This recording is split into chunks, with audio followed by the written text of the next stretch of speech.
अस्सलाम वालेकुम दोस्तों, क्या हाल चाल है। होप कि आप सब होंगे खैर खैर से ठीक ठाक होंगे, प्रिपेयर्ड होंगे। तो माशाल्लाह आज की व्लॉग होने वाले ज़बरदस्त, क्योंकि आज की व्लॉग में हम कर लेते हैं एक चेंजिंग। वो चेंजिंग ये है कि ओवरऑल जो मैंने तकरीबन व्लॉग्स बनाए, यानी तकरीबन 40 से 50 वीडियो जो मैंने पहले बनाए अल्हम्दुलिल्लाह वो उर्दू लैंग्वेज में बनाए हैं। और आज ये मेरी फर्स्ट व्लॉग है जो मैं सिंधी में शूट करूँगा। तो उम्मीद करता हूँ कि ये मेरी सिंधी व्लॉग आप दोस्तों को लाजमी पसंद आएगी। तो हमारे व्लॉग के साथ कंटिन्यू रहना। तो let's start now in Sindhi. तो जी दोस्तों, उम्मीद तो क्या था अज जी वीडियो दोस्तों के लाजमी पसंद आई ईंदी, छो जो मां हिन वक्त बीठो आहियां पंहिंजे घर जे तरफ़। ऐं ही माशाल्लाह मुंहिंजो सिंपल ऐं सादो घर जो तव्हां ॾिसी सघो था।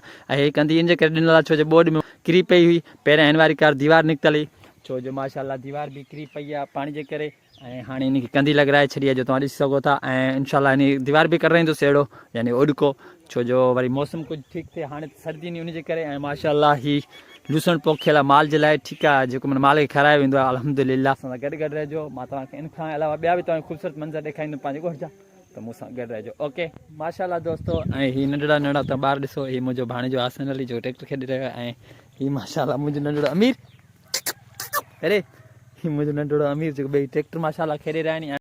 त माशाल्लाह दोस्तों असां कणकनि जे तरफ़ निकिरी आया आहियूं अल्हम्दुलिल्लाह। ही रहिया नी असांजा कणक अल्हम्दुलिल्लाह। इन दफ़े माशाल्लाह कणक बि माशाल्लाह थिया नी।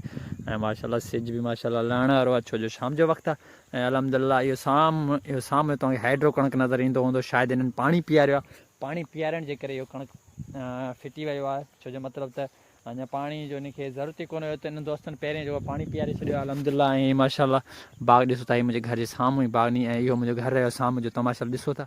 मां दोस्तनि खे ॿुधाईंदो हलां त माशाल्लाह अञा कणकूं तयार ई न आहिनि थियूं, तव्हां पाण ॾिसी सघो था अल्हम्दुलिल्लाह। त माण्हू हिननि जे लाइ पहिरें पहिरें जो आहे माशाल्लाह पला ठाहिण शुरू थी आहे, मतिलबु जीअं बोअनि में रखिजे। माशाल्लाह दोस्तों तव्हां पाण ॾिसी सघो था अञा कणकूं लथियूं ई न आहिनि। हीअ कणक जी बोअनि जे लाइ पहिरें पहिरें पलो ठाहे रहिया आहिनि पंहिंजे घर में, ठीकु आहे न। अञा कणक जी सीज़न शुरू ई न आहे थी, अञा थी कणकनि में तक़रीबन 2 महीना 3 लेट आहे, तक़रीबन 2 अढाई महीना लेट आहे। ऐं माशाल्लाह दोस्त पंहिंजे कम में लॻा पिया आहिनि। ऐं हीअ चवनि था त असां जेको पहिरीं इन जे लाइ बंदोबस्तु करे छॾियूं, छो जो उन टाइम यकदमि में कुझु बि न आहे ठाहे सघिबो माण्हू, त माशाल्लाह पहिरीं कमु शुरू करे आहिनि। उमेद तो कयां त अॼु जी सिंधी वीडियो दोस्तनि खे लाज़िमी पसंदि ईंदो। ऐं हीअ माशाल्लाह गारो आहे जेको गारे सां ठाहे रहिया आहिनि। हीअ तालिब ख़ान आहे, ठीकु आहे, जेको गारो ठाहींदड़ आहे। ऐं हीअ सदाम ख़ान जेको वेठो आहे, ठीकु आहे। त अव्हांखे ॿियो मंज़र बि ॾेखारींदासीं असां व्लॉग सां गॾु रहिजो। त उमेद तो कयां अॼु जो सिंधी व्लॉग अव्हां दोस्तनि खे लाज़िमी पसंदि आयो हूंदो। यार अगरि असांजी वीडियो अव्हां दोस्तनि खे पसंदि आई हुजे त असांजी वीडियो खे लाज़मी लाइक कजो। ऐं उन सां गॾोगॾु सब्सक्राइब वारे बटन खे बि लाज़मी दॿाइजो, छो जो हीअ मुंहिंजी पहिरीं व्लॉग आहे सिंधी में। ऐं उमेद कयां थो त सिंधी व्लॉग बि अव्हां दोस्तनि खे लाज़मी पसंदि आयो हूंदो।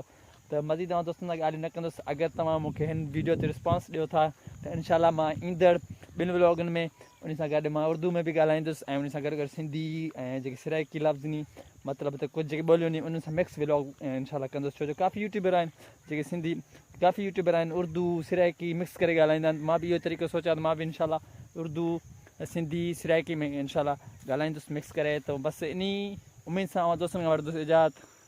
जिथे पेर ताॾे ख़ैर, अल्लाह हाफ़िज़।